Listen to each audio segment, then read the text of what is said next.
Este gigantesco gato en 3D ha conquistado a los habitantes de Tokio.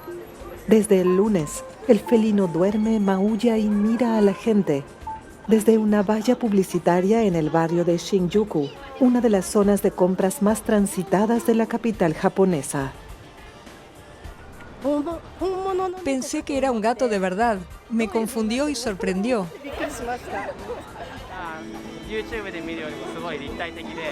Se ve mucho más real que en YouTube. Es una belleza y es mucho más grande de lo que pensaba.